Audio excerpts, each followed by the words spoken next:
आज हम आए रणथंभौर नेशनल पार्क में जोन 3 में सफारी करने के लिए और हमारी आज इवनिंग सफारी है।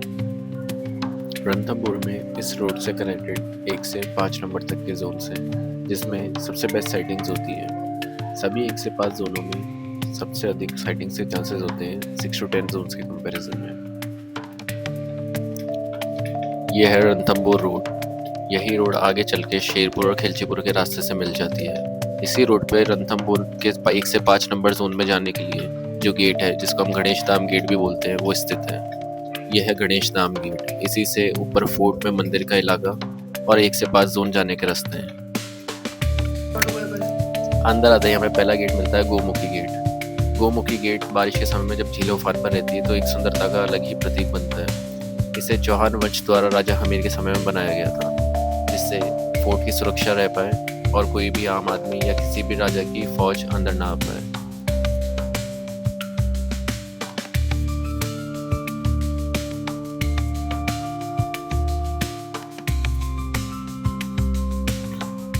यह है जोन 1 का रास्ता और जोन 2 का रास्ता, और इसी के अपोजिट में है जोन नंबर 4 और 5 का कॉमन एंट्रेंस गेट, जो आगे चल के सेपरेट हो जाता है।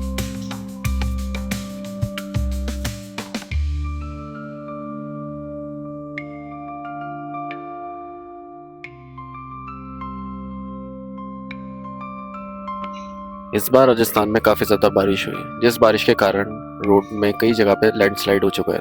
फॉरेस्ट डिपार्टमेंट ने इसको सही करके बड़ी मुश्किल से जो रोड का रास्ता है उसको साफ करके सफारी इसको कंटिन्यू करा है।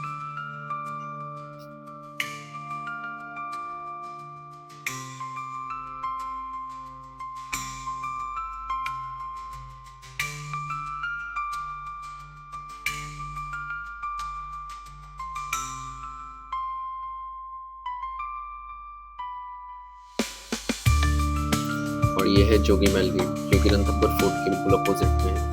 यहाँ पर रिसेंटली अभी मछली और उसके 2 शावकों के साथ एक स्टैचू बनाया गया मछली की याद में। मछली वर्ल्ड फेमस टाइग्रेस है, जिसका नंबर था T16। जोगीमैल गेट पर एंट्री टिकट्स चेक होते हैं।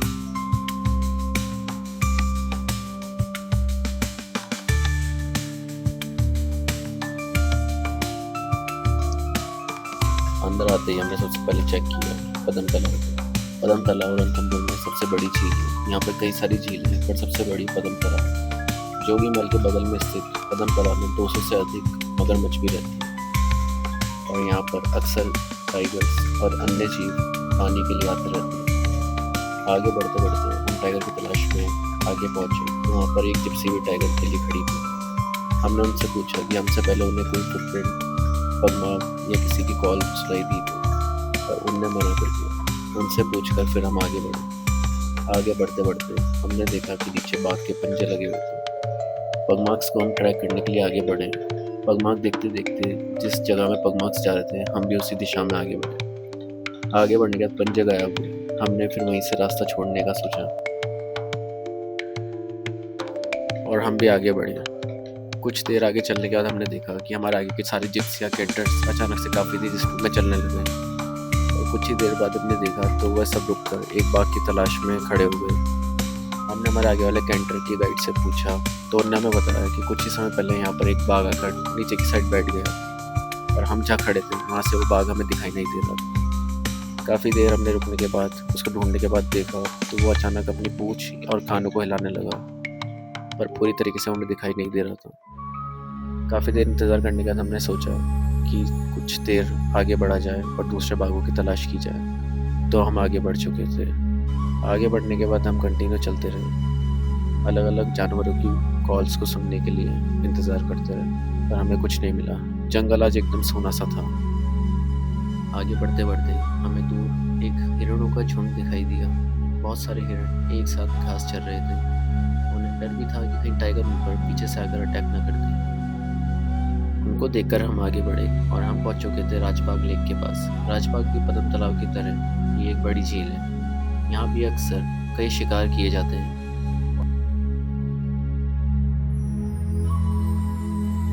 राजबाग लेक के पास ही हंटिंग लॉज भी स्थित है, जहाँ पर पुराने टाइम में राजा महाराजा अपना शिकार किया करते थे। इसी हंटिंग लॉज में रिद्धि ने भी अपने शावकों को जन्म दिया था 2 से 2.5 वर्ष पहले।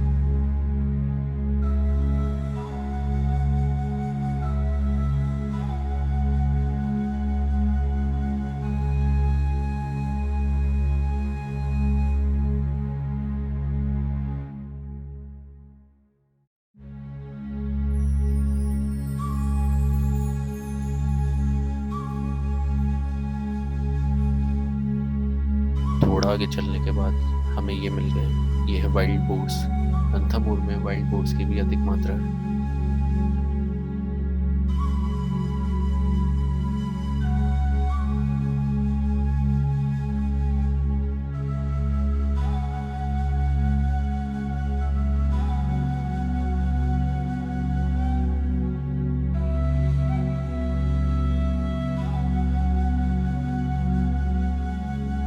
आगे बढ़ते बढ़ते हम वापस पहुंच चुके थे पद्म तालाब के पास। उससे पहले छोटे से पानी के हिस्से में एक मगरमच्छ धूप सेक रहा था, आधा पानी में आधा बाहर।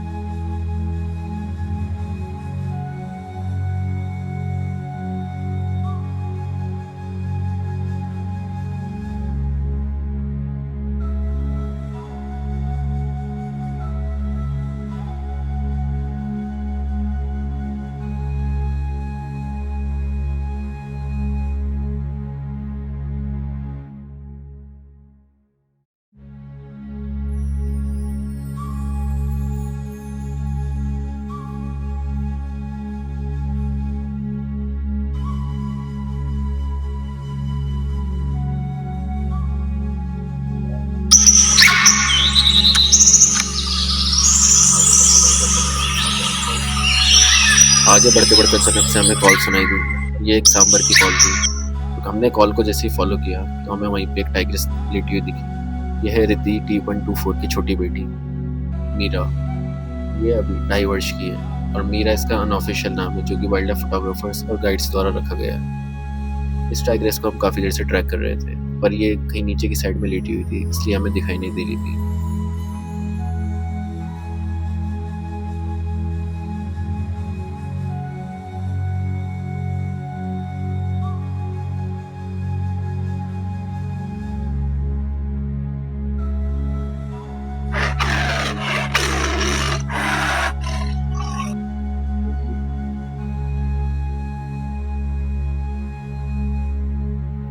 आने वाले समय में ये टाइग्रेस भी रणथंभौर की रानी बन सकती है, क्योंकि ये अपनी माँ की तरह ही शानदार है। अब इसे भी अपनी टेरिटरी की तलाश है। कुछ ही समय पहले ये अपनी माँ रिद्धि से भी लड़ी थी, पर उसमें रिद्धि ने इसको हरा दिया था और एक्नॉलेज करा दिया था कि ये अभी इसकी टेरिटरी नहीं, जोन 3 पे अभी भी इसकी माँ रिद्धि का ही राज है।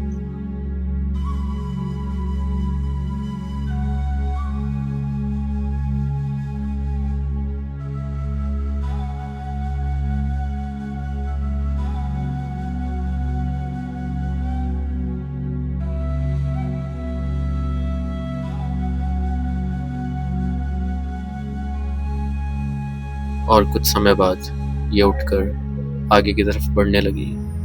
ये जोन नंबर 4 की तरफ जा रही थी और हम जोन नंबर 3 में थे। थोड़ी देर आगे चलने के बाद इसको कई सारे हिरण दिखे। वहाँ इसने उनको मारने की भी कोशिश करी, पर यह नाकाम रही।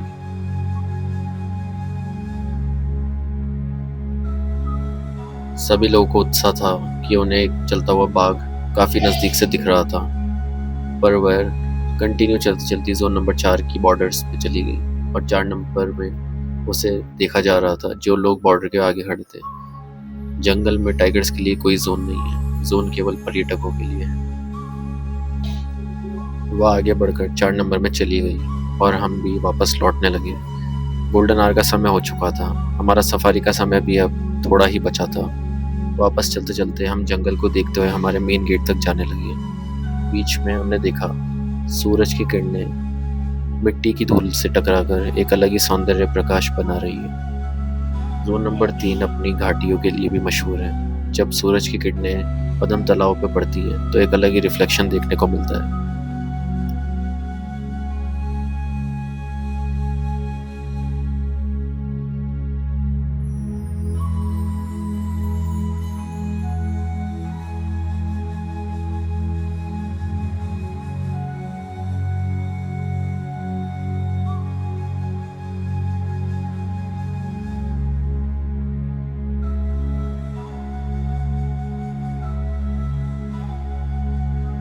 सनसेट के टाइम पे जोगी महल अलग ही सौंदर्य रूप से प्रकाशित हो रहा था। झील के बीच में यह महल किसी समय में गेस्ट हाउस के रूप में काम आया करता था, पर अब इसे फॉरेस्ट डिपार्टमेंट द्वारा बंद कर दिया गया है।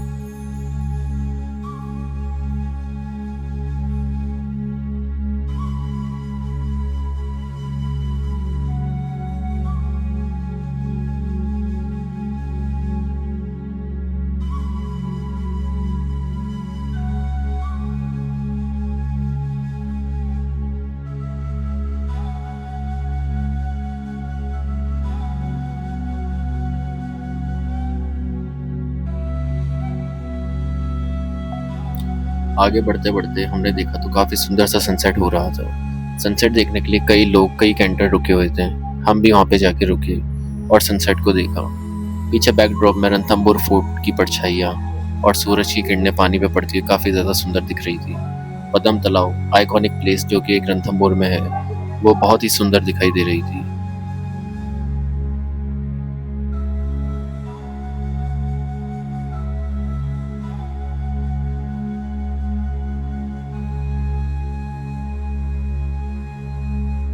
रणथंभौर किला बकबर बंद किले के नाम से भी जाना जाता है।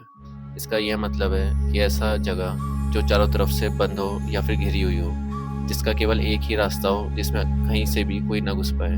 ये किला उसी किले में से एक है जहाँ पर एक ही आने का रास्ता है और कोई इसके अंदर किसी बाकी जगह से या किसी बाकी जगह से प्रवेश नहीं कर सकता है। इसकी एक ही कॉमन रोड है जिससे आप इसके अंदर एंटर कर सकते हैं या फिर जा सकते हैं।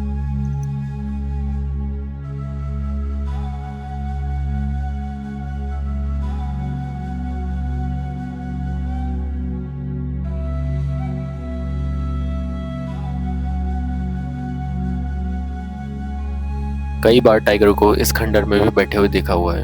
यहाँ पे कुछ झरोखे हैं जिनमें से टाइगर दिखाई देता है। ये अक्सर टाइगर का फेवरेट स्पॉट में से एक है। गर्मियों के समय में ये अक्सर ठंडा रहता है, जो कि टाइगर के लिए एक अच्छी जगह है बैठने के लिए। और ये है 200 साल पुराना बैनियन ट्री। अब ये एक वेलकम गेट के नाम से भी जाना जाता है क्योंकि इसकी ब्रांचेस ने पूरा यू शेप का स्ट्रक्चर बना दिया है जिसमें से कैंटर या जिप्सी अंदर की तरफ जाते हैं। इसको देखने के लिए भी कई बार यहाँ पर गाड़ियों को रोका जाता है।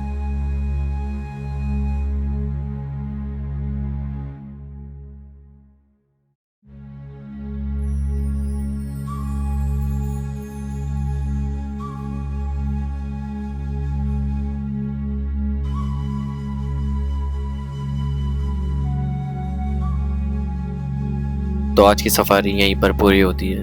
अगर आपको कोई भी चीज़ पूरी सफारी में अच्छी लगी हो तो हमें कमेंट्स में ज़रूर बताएं, और अगला वीडियो आप किस पे देखना चाहेंगे वो भी हमें कमेंट्स में ज़रूर बताएं।